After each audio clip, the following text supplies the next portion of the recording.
সক্ষমতা ও বিস্তৃততা। ফলে ওই জায়গাটা কেন্দ্রীয়ভাবে যদি আমরা বিস্তৃত করতে পারি সেটা খুব কাজে হবে।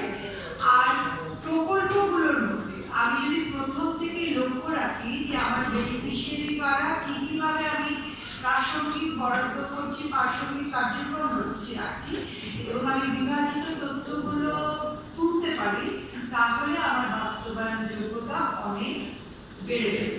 এইটা হচ্ছে মোটাদাগে আন্তর্জাতিক প্র্যাকটিসগুলো আছে, সেই প্র্যাকটিসের সাথে বলতে পারি যে এগুলো মোটাদাগে এইভাবে চলছে।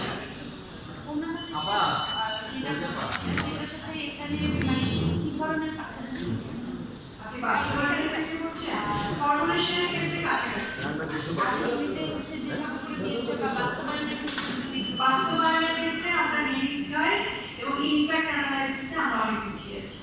আবার বলতে আমার কাছে প্রশ্ন, দুইটা প্রশ্ন। সেটি হচ্ছে যে আমরা এখানে দেখতে পাচ্ছি যে নারী নিরাপত্তা গতিশীলতা বিষয়ে বরাদ্দ করেছে।